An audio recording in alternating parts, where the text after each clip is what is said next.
Welcome to People's Republic with Brian Griffith. We bring you news and analysis from the front lines of the global struggle for social and economic justice. I'm your host, Brian Griffith, and here's what's going down this week in your backyard and across the world. So last week we talked about the new developments within the Office of Police Oversight regarding Austin Police Department. This is, as mentioned last week, the first time that Austin has had an Office of Police Oversight independent of the police department itself. This happened, though, on the around the same time that we had pretty shocking revelations regarding APD's handling of particularly rape cases and what appears to be a large systemic cover-up of the way they were handling these rape cases. So to talk much more about this, we are now turning to Kristen Lenau, who's an organizer with the Survivor Justice Project. Thank you, Kristen, for joining us. Yeah, absolutely. Thanks for having me.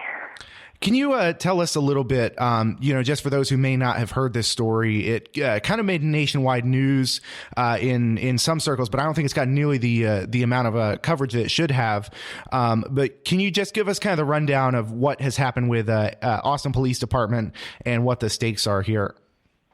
Sure. Yeah, it's a little complicated, but in general, a summary of what we're coming to learn is that for the last several years, the clearance rates that have been reported out on rape, particularly by the Austin Police Department, include a large number of cases that were exceptionally cleared. So what that generally boils down to is that while they're reporting out to authorities and to the community that these cases are closed and that they're clearing them, what's really happening is a lot of them are being closed without an arrest being made or charges being filed. And so it can create a perception in Austin and other places that we're able to find and identify and arrest a large number of suspects and file charges and close these cases with some level of accountability when in fact only a very small number of them are actually being cleared by arrest. The rest are being cleared due to prosecutors refusing to file charges or for some other reason. And what it's come out, essentially, some background on this that I'd like to go over is that Austin Police Department was claiming, I believe, a 53% clearance rate on rape cases when the national average is something like 36%. For anyone, basically anyone who knows APD knows that this is an absurdly high clearance rate for a department that otherwise has so many, just as I've said before, just lurches from scandal to scandal. So, it came to light. This is a report put out by journalists with ProPublica as well as Newsy that, as you were just saying, the clearance rate was due in large part to them clearing. This was 1,400 cases of 1,400 rape cases that were listed as exceptionally cleared when, in fact, the claim that Brian Manley, the police chief Brian Manley, has made is that in the large majority of these cases, it's simply that the survivor of the case did not want to testify or did not want to press charges against the alleged rapist, that they had in fact matched a DNA or whatnot. But in fact, what this report put out by ProPublica and Newsy was saying was that in fact, many of these people didn't even know. Many of these survivors did not even know that their rapist had been found. That and they were only finding out about it through the process of this reporting. So I'm wondering, what your kind of experiences with APD is, and what you feel kind of this claim by Manley is that most of these survivors simply did not want to press charges. Yeah, I mean, at Survivor Justice Project, we were really disappointed to hear that from Chief Manley because that's not been our experience. That's not been my experience as a sexual assault advocate. Most victims who come forward and do make a police report do so because they want to see some form of accountability for their rapist. And there are occasionally victims who do drop off and decide they no longer want to engage. But we also have to ask ourselves, what is the system contributing to that decision-making process? If in fact you come forward and you make a report and you don't hear anything for 2 or 3 years, what does that do to your level of interest in continuing to work with that system? But in most of these situations, a lot of the times prosecutors are not wanting to move forward, and so our experience has been that is what is happening a lot of the time. Rather than victims dropping out, it's because the criminal justice system decided not to move forward with these charges. And why would they kind of decide that, of their own accord? What might factor into the prosecutors not pressing charges here? That's a tough one. We hear a lot of different things. A lot of the times they'll say that juries aren't willing to convict people on sexual assault charges. We hear that there's not enough evidence.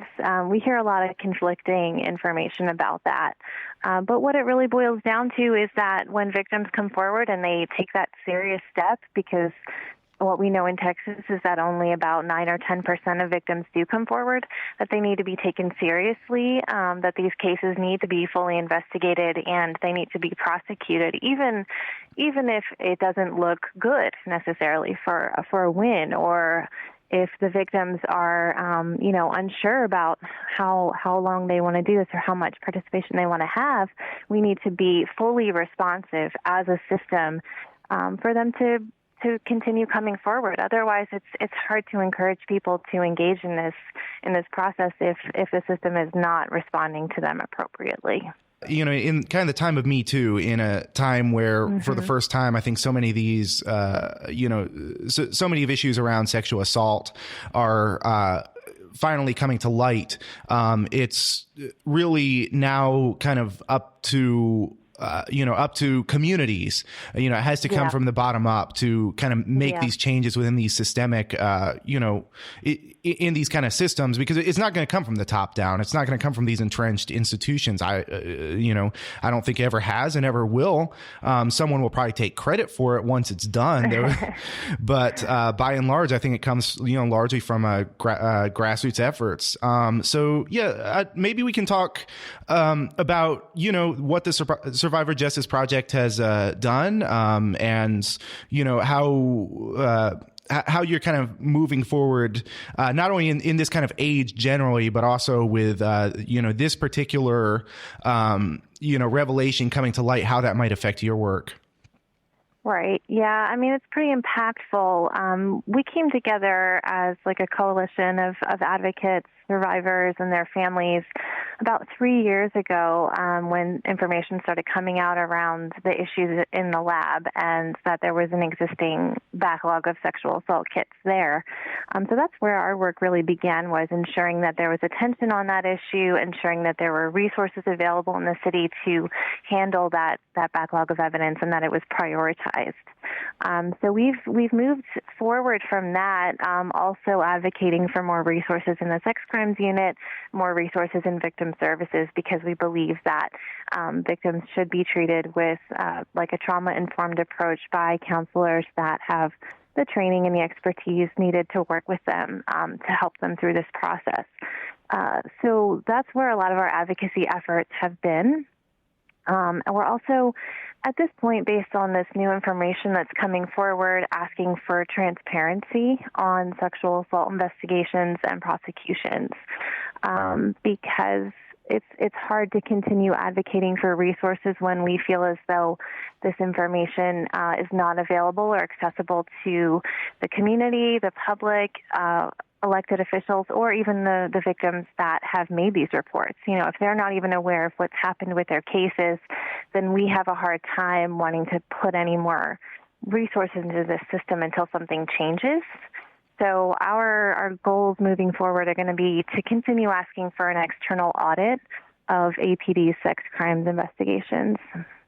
So then how much do you feel that you got out of the recent passage of the Office of Police Oversight, the item 16 on the latest Austin City Council? Mm-hmm. How much do you feel that has the potential to kind of impact the data that you collect and impact the, like how much light does it shed on kind of the processes within APD, and what still remains, to be kind of worked toward here?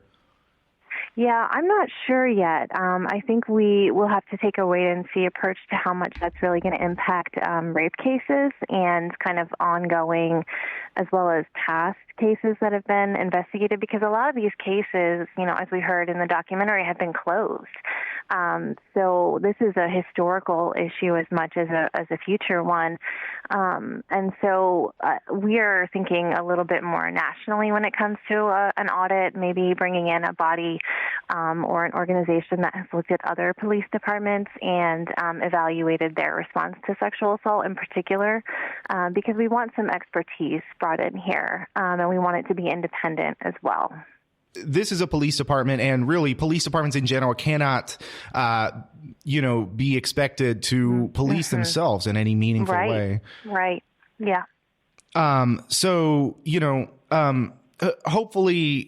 hopefully, if nothing else, like the way I see it, at least the way I saw kind of the passage of the latest Office of Police Oversight is that, from talking to other activists and other organizers, it seems to be able to bring these issues to light. It seems to, at least if nothing else, now many of the reports that were often kind of filed away, never to be seen by the public, may finally be brought by the public, and the police chief Manley is actually going to have to respond to much of this. And I think at that point we'll see kind of the, in these responses that the police chief never had to give before, I think we'll see the kind of cavalier attitude that APD has taken. I've heard, some pretty kind of disturbing rumors of the kind of culture within APD regarding sexual assault and rape cases. Is there anything you can kind of speak to what you've heard? Like what is APD's kind of general attitude toward treating these cases, and what kind of is that culture within that we don't necessarily see from their kind of public persona? Yeah, I mean, that's, not having worked there, I can't speak to anything personally, but I do think that overall, when you have, 800 people coming forward every year to report their rape and only one conviction of rape per year or something under 10, that speaks to a culture where rape is essentially, for all intents and purposes, decriminalized in Travis County.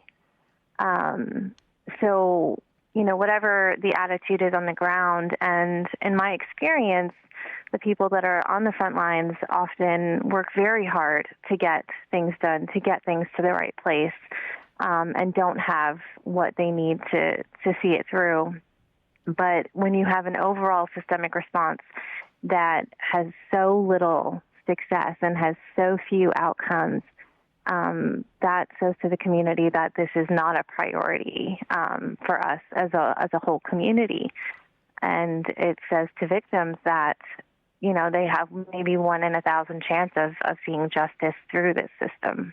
We have a couple minutes left. In our last couple minutes, if there's someone listening right now who might have been a survivor of rape or sexual assault, and who's not sure kind of where to take this, where they might get justice within Austin or within Travis County, what steps would you recommend they take?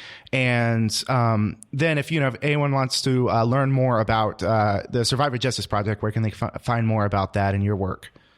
Right, yeah. Well, we're on Facebook, so they can definitely reach out to us on Facebook. They can reach out to us on Messenger, and we'll get back to them with more information and resources. We're not direct services, so we typically refer survivors that want to talk to someone directly or an advocate about their options to SAFE. So they have a hotline and a website where you can go and chat with somebody, or you can call 24/7. So if anyone is a victim out there and they don't know what their options are and they want to learn more about that, they can absolutely reach out to the SAFE Alliance and get that information. If they're in a different county, there are rape crisis centers in almost every county in Texas. So we encourage people to contact their local rape crisis center. But if they want to learn more about our work and maybe how to get involved in some of our local policy advocacy, they can definitely reach us on Facebook. Yeah, thank you very much. So, unless there's anything else you'd like to, is there anything else you'd like to sort of add before we wrap up? Just thank you for having us, and thank you for elevating this issue. It's such a huge and important issue, and it's hard for people to talk about. So we so appreciate you bringing attention to it. Yeah, thank you. We'd love to have you back on sometime. Really appreciate your time. We've been talking with Kristen Lenau of the Survivor Justice Project about the kind of recent events and the recent scandal regarding the Austin Police Department's kind of false clearance rate, where they had miscategorized as many as 1,400 rape cases as having been exceptionally cleared. Again, these are 1,400 rape cases where they, according to exceptional clearance, this is sort of the FBI standard. They knew who the alleged rapist was. They knew this person could be located, and yet according to Austin Police Department, something prevented them from being able to prosecute these cases. This should be a nationwide scandal.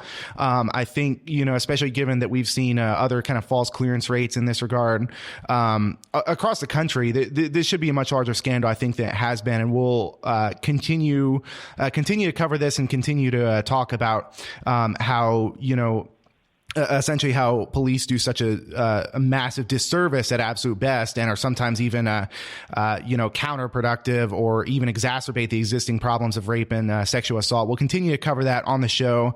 Anyway, thank you very much, Kristen of the Survivor Justice Project, for coming on the show. Yes, thanks for having me.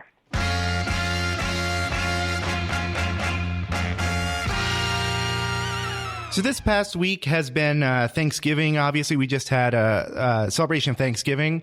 And because I produce a weekly show, People's Republic, with Brian Griffith, because I produce this show weekly, I usually run kind of a week behind. So the week you're listening to this is actually kind of my week of Thanksgiving. So I haven't had time to produce a full show and, bring on a kind of second or third guest. So what I'd like to do instead is play kind of an older interview I had. And of course, this is about Gerald Horne's book. So that, this is not necessarily time sensitive material. I'd like to play sort of an old interview with Professor Gerald Horne at the University of Houston, in that kind of, brings a decolonial aspect of history. Gerald Horne is an incredibly prolific author, and an amazing historian who has really re-inscribed in so many important ways the history of African rebellion onto the settler-colonial project. So that is to say that so much of kind of the spirit of African rebellion against settler-colonialism has, of course, been written out of the official history. So I want to, take some time to once again hear from Gerald Horne. And for those of you who may want to really kind of decolonize this time of year, I believe it is Indigenous Peoples Month. So a few books I might recommend, a few books I think kind of cover this very well. There's a book called 1491 that covers the kind of history of indigenous peoples before the arrival of Columbus. I have not read it, but I've heard good things about it. It's on my pretty high up on my reading list. What we're hearing today is the Gerald Horne's The Counter-Revolution of 1776.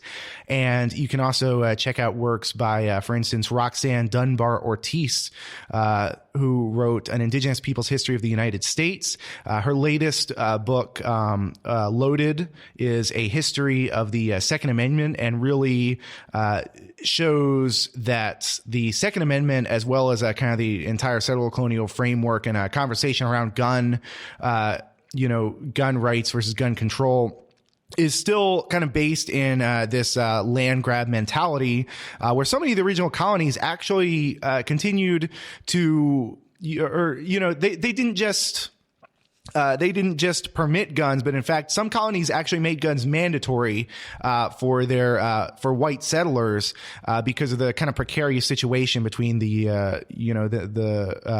British colonies and the other colonies and the many indigenous peoples who are pushing back against them. The entire colonies so many times are threatened to be kind of wiped out by, essentially indigenous resistance.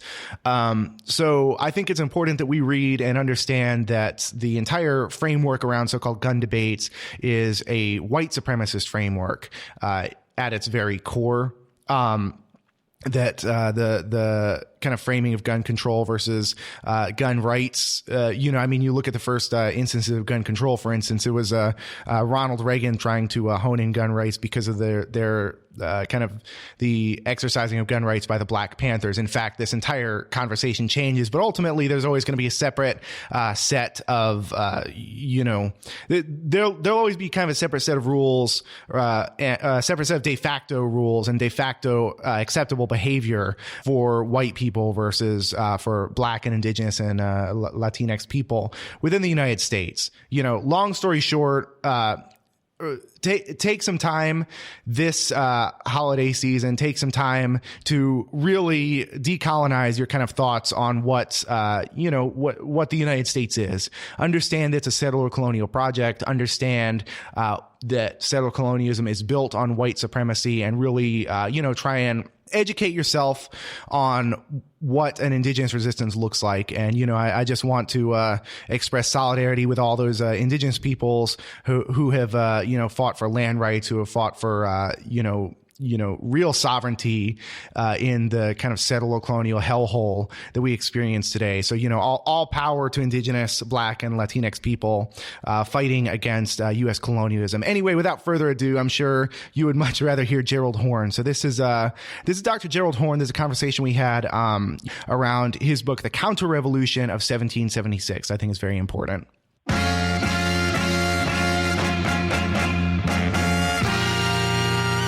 This week, we are talking with Dr. Gerald Horne, professor of history and African American studies at the University of Houston, about his 2014 book, The Counter-Revolution of 1776, Slave Resistance and the Origins of the United States of America.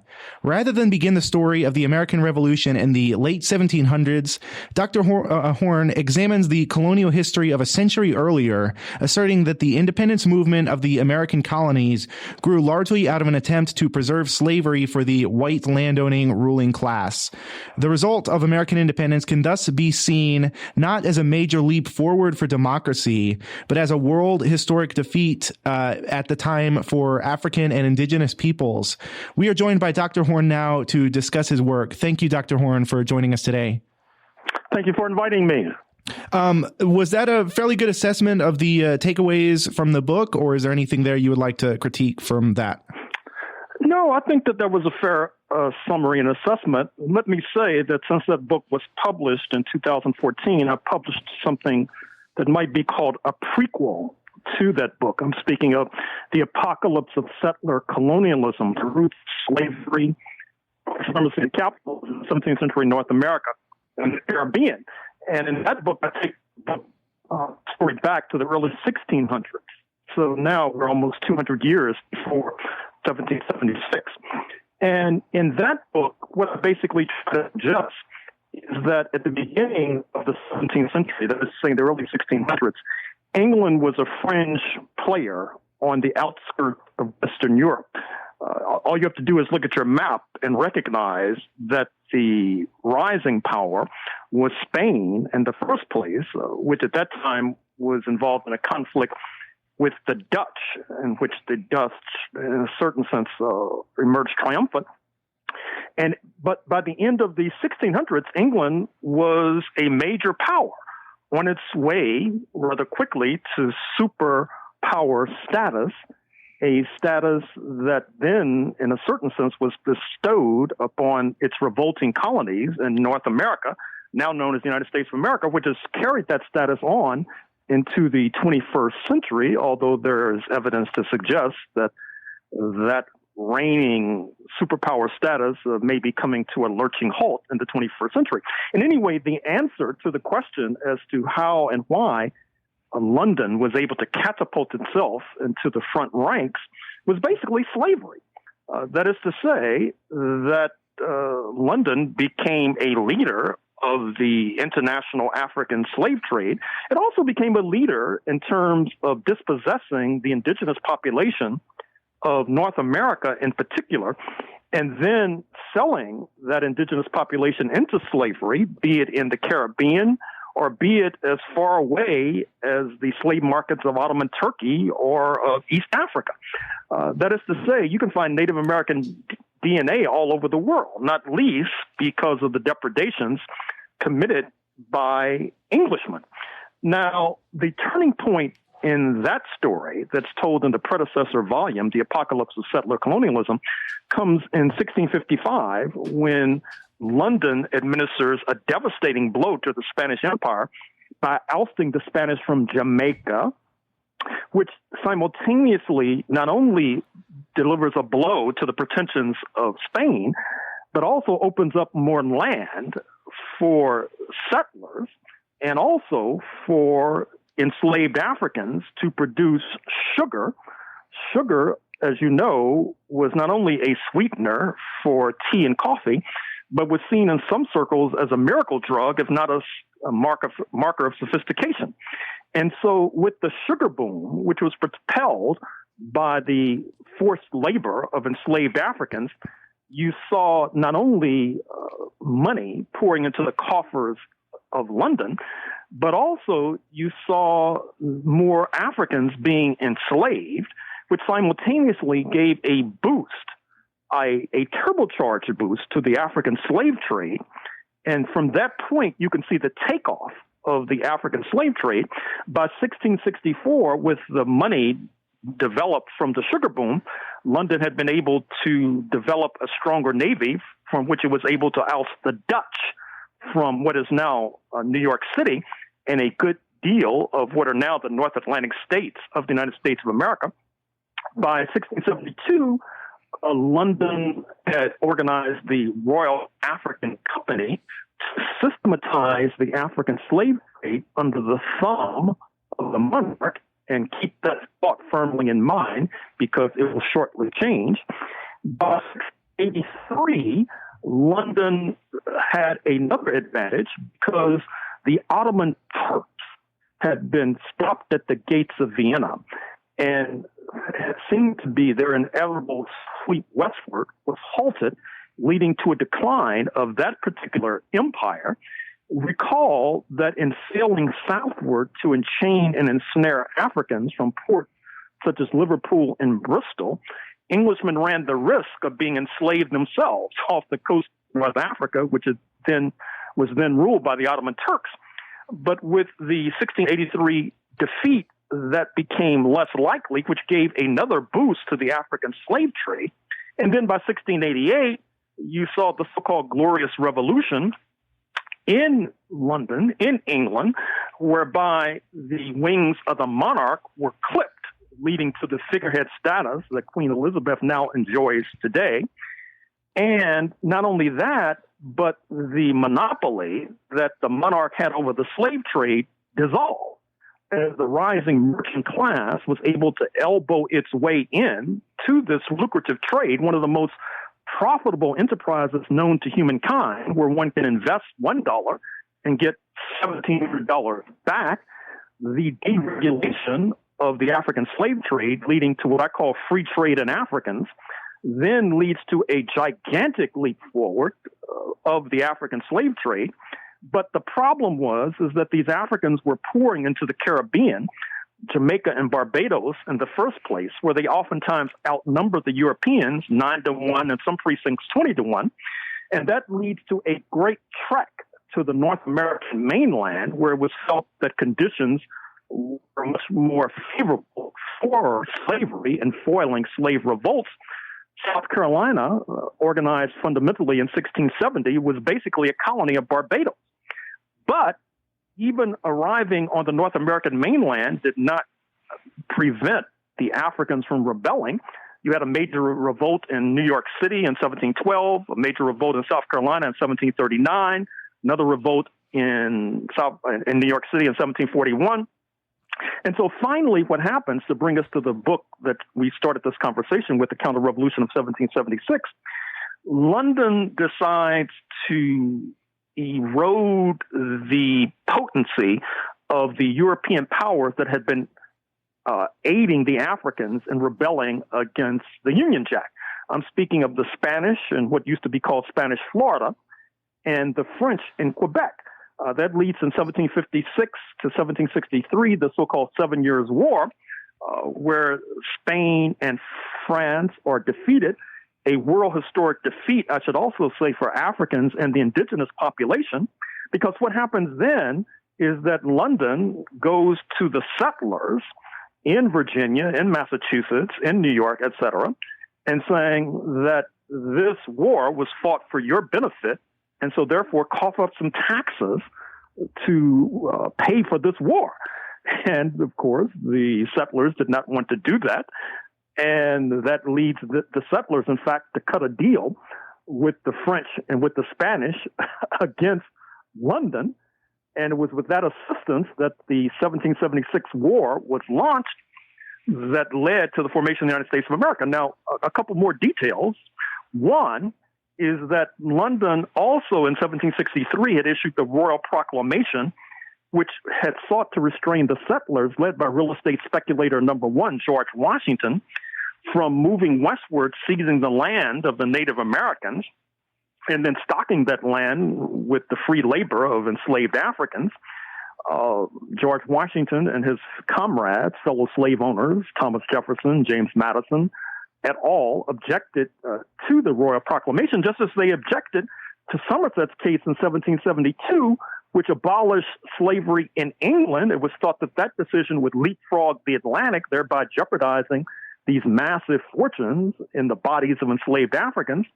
And that leads to this so-called anti-colonial war of 1776, leading to formation of the United States of America.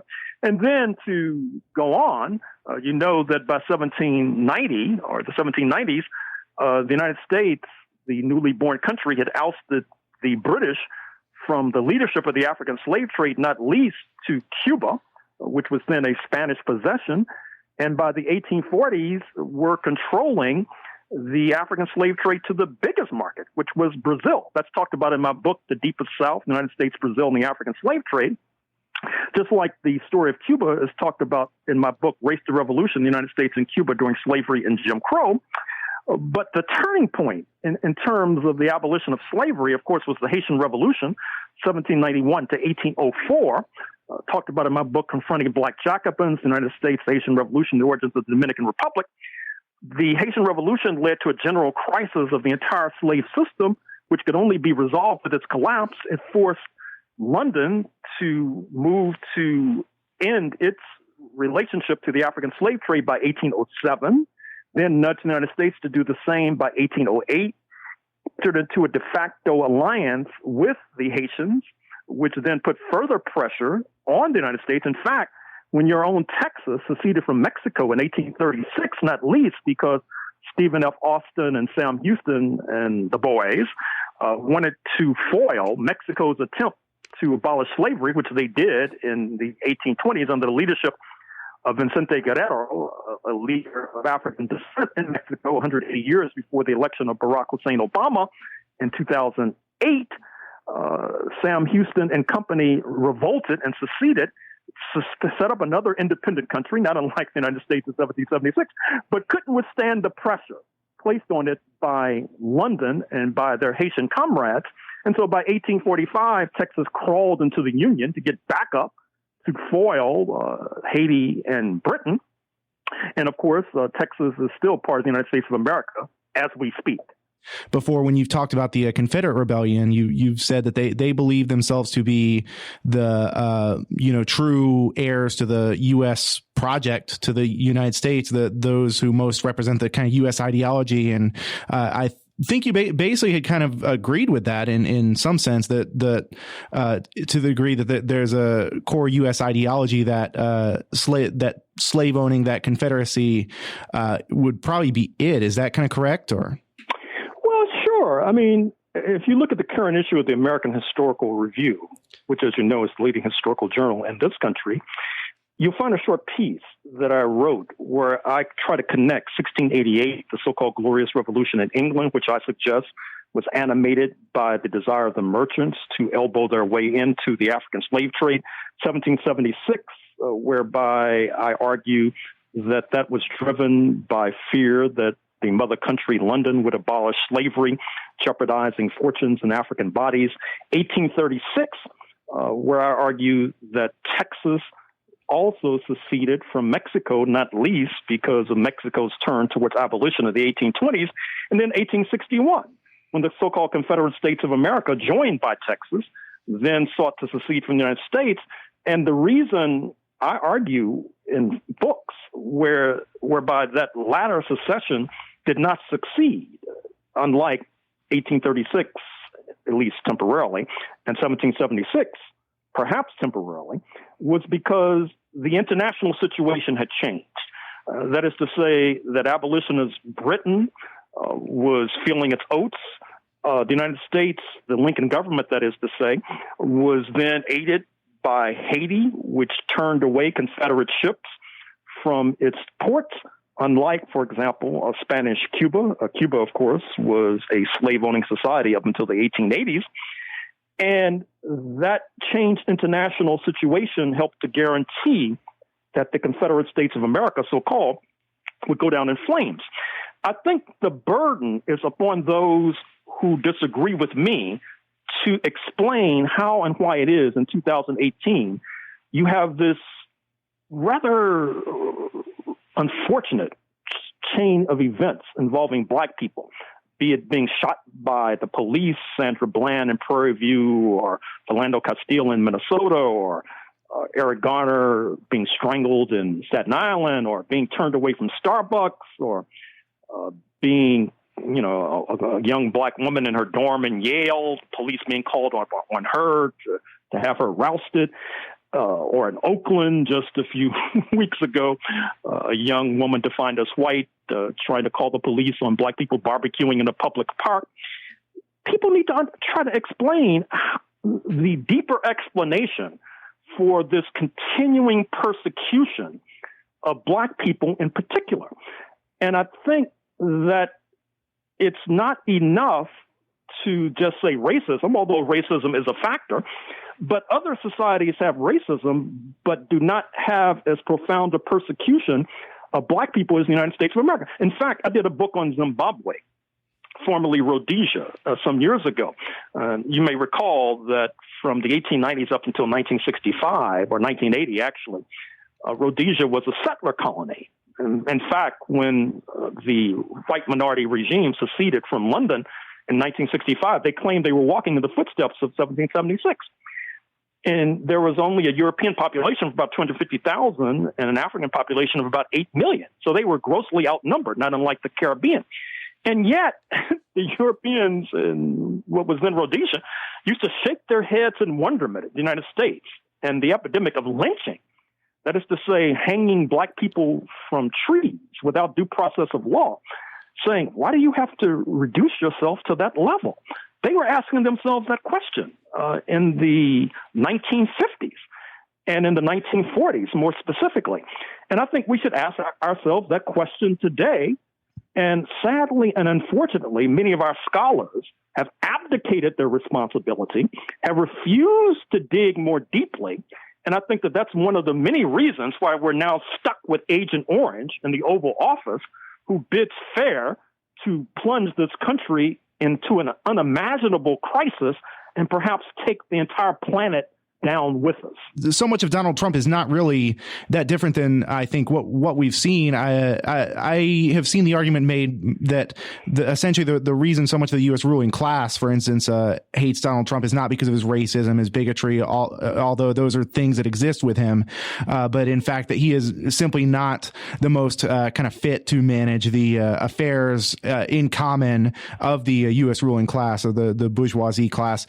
I'm wondering, though, what that says, because I feel like he represents, in many ways, a strain of settler-colonialism that is, in fact, entirely in line with so much of the kind of rebellious and almost apocalyptic nature of a certain settler-colonial mindset. That he represents, to me, so much of what the U.S. is founded on. So much of the very core ideology of the U.S. is Donald Trump. He's not something foreign to that.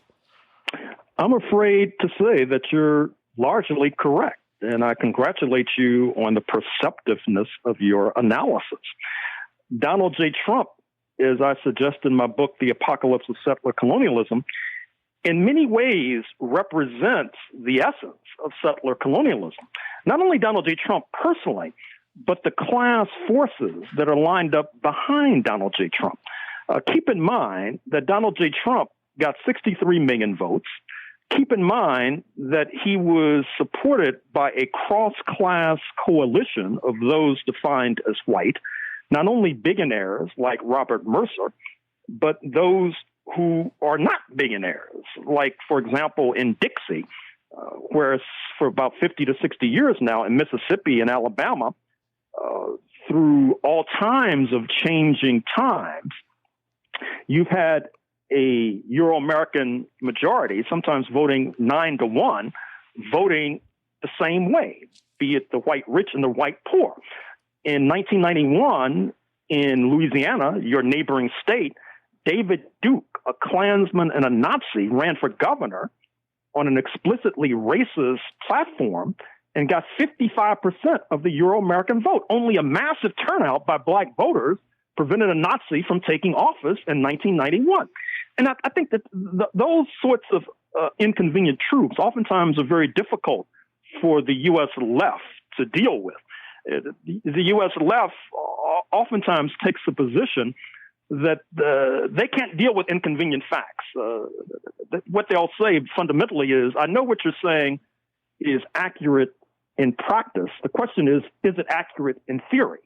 That is to say, they have a theory of the case which does not admit the possibility that a Donald J. Trump can get tens of millions of votes from mostly those defined as white, which is one of the reasons why, for example, with the whole Russiagate scandal, and by the way, I'm interested in following the money with regard to Michael Cohen getting paid off by Ukrainian billionaires and millionaires and perhaps passing on some of that money to Donald J. Trump. But at the end of the day, if you're taking the position that Russia put Donald Trump in office, which some of my friends on the left do, then how do you explain the fact that black women who also use the internet and Facebook and Twitter, they voted against Donald J. Trump 9-1? Nobody ever talks about that particular issue. That is to say, why were such a considerable sector of the electorate, particularly those defined as white, were so susceptible, allegedly, to the machinations, we are told, of Vladimir Putin. And so this kind of inadequate analyzing, totally unlike, by the way, your perceptive comments of a few moments ago, it's putting us all on the fast track to perilous endangerment. I'd like to continue, though, on that thread of settler colonialism. So we had a couple of questions from listeners.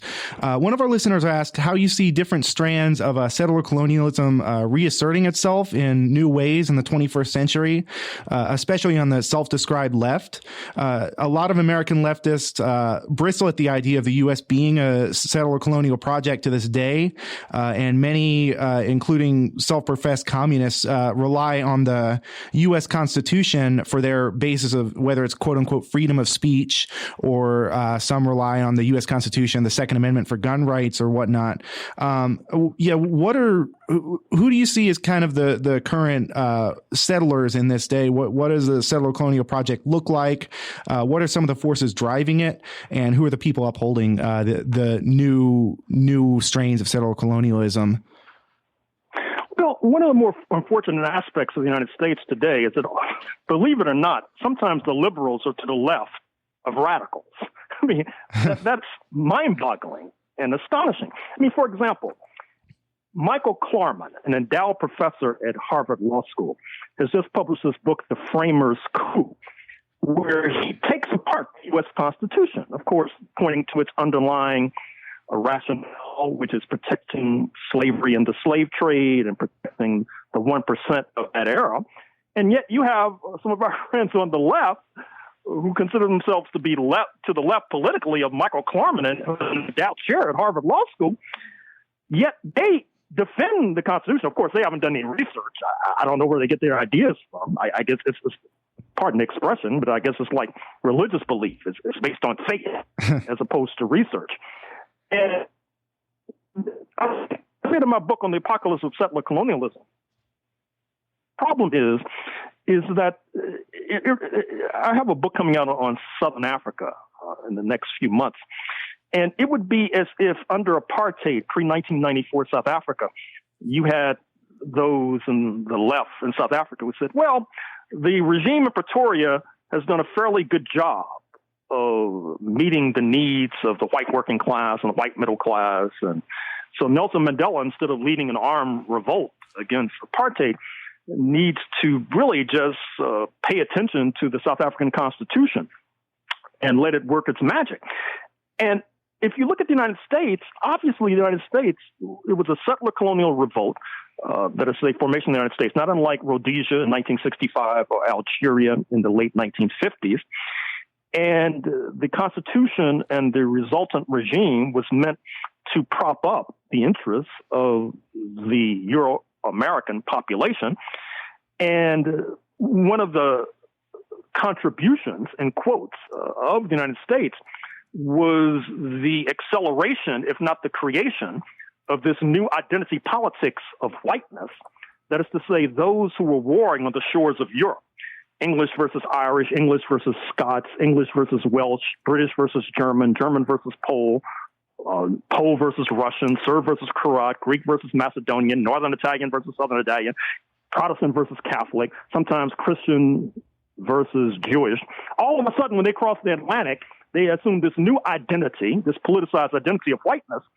And one of the reasons for that new identity politics was because this country, the United States, had a real problem dealing with rebellious and insurgent indigenous populations, and they needed a broader population base to subdue and subjugate those populations, whereby you had a so-called Bill of Rights that did not obviously apply to the Africans, it only applied to the so-called white minority, including a Second Amendment, which obviously did not apply to the Native Americans and the Africans. As a matter of fact, the whole project was to keep guns out of the hands of the Native Americans and the Africans, as represented, fast forward to 1967, when the Black Panther Party goes into the California state legislature armed, which was consonant with the law, which leads to even the National Rifle Association helping to endorse gun control to prevent that from happening. And then after the black people are disarmed and crushed, then they go back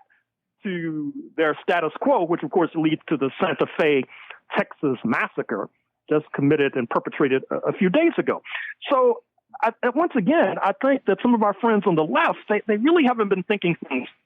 I think that to a large extent, they've been ensnared by the magic of white supremacy. They haven't thought that deeply. They obviously haven't read that deeply. I mean, for example, if you look once again at some of the liberal writers, think of Alan Taylor of the University of Virginia in his book, American Revolutions, it's much more critical of the formation of the United States than many of these people to the left of this liberal is. I mean, I think that in some ways, our friends on the left remind me of biologists who are still using textbooks from the early 1950s and haven't caught up with the literature on DNA, which means that they're going to be misled and misleading at best. Yeah, absolutely. A lot of really great thoughts there.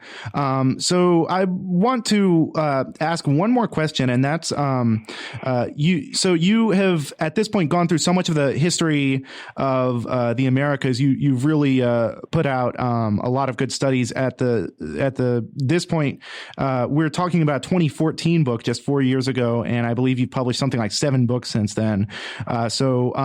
I want to I want to basically ask what sort of important connections, because you've drawn so many important connections between the struggles of oppressed peoples throughout the world and especially throughout the Americas. What sort of other recurring themes or surprising patterns have you recognized that might not be immediately apparent to those who have not kind of deeply studied this world history? Well, I'll try to curb my tongue for this last question and not be so long-winded. To your listeners, I would make these points. One, I think that all of us have to be involved in study. We can't be like some of our friends on the left who feel that they know enough and therefore haven't kept up with what's going on, either domestically or globally. We have to be constant and perpetual students. And secondly, we have to be activists. We have to be constant and perpetual activists. We need to be going to meetings, organizing demonstrations, organizing tenants unions, students unions, working class unions. We need to be perpetual students and perpetual activists. That's the lesson I would leave with you today. Thank you very much. We have been talking with Dr. Gerald Horne, professor of history and African American studies at the University of Houston, about his 2014 book, The Counter-Revolution of 1776, Slave Resistance and the Origins of the United States of America. His latest book, the last to come out, was The Apocalypse of Settler-Colonialism, The Roots of Slavery, White Supremacy, and Capitalism in 17th Century North America and the Caribbean. That's all we have for this week. You've been listening to People's Republic with Brian Griffith. You can find our show on SoundCloud, iTunes, and Stitcher by typing in People's Republic. Or you can follow us on Facebook and Twitter at People's Radio ATX for more news and analysis. Thank you for listening as we report on the global struggle for social and economic justice. We are out of here.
From the producers of People's Republic comes Empire Supernova, a study of the social, economic, and political forces driving the global realignment of U.S. empire. We examine the censored histories and uncomfortable truths around the U.S. surveillance state and its military counterpart, the North Atlantic Treaty Organization, featuring expert analysis from commentators such as Joe Loria, editor-in-chief of Consortium News. We now know that the FBI put an informant inside the Trump campaign. That informant was a guy called Stephen Halpert. He goes back to the 1980 presidential campaign, in which he infiltrated the Carter re-election campaign on behalf of the Reagan campaign. Abby Martin, host of the Empire Files on Telesur. How do you reason with an opposition who are just willing and ready to basically undemocratically seize power in terms of military coup and encouraging fascist silence constantly? And Brian Becker, national coordinator for the Answer Coalition. If we, the left, the progressives, are spectators, nothing good's going to come of it. That's a road to nowhere. If we want to be serious about fighting back against Trump's reactionary policies, we can't be following the Democratic Party elites, and we can't be spectators. We have to be grassroots organizers and mobilizers and resistors. We reveal the state and corporate actors bringing NATO and its allies toward a new and deadly end goal, that of nuclear war with Russia and China. Do we want a country where intelligence agencies can get involved in a presidential election and try to meddle with it? The way they claim Russia did, it looks more likely that our intelligence agencies did. The U.S. Nuclear Posture Review, now released National Security Strategy document has been released, which shows that the Pentagon and the intelligence agencies are girding for a major power confrontation. It's not against ISIS, it's not against Al-Qaeda, it's against the major power confrontation with Russia or China during the coming decades. The Empire Supernova podcast is now available at patreon.com/Empire Supernova.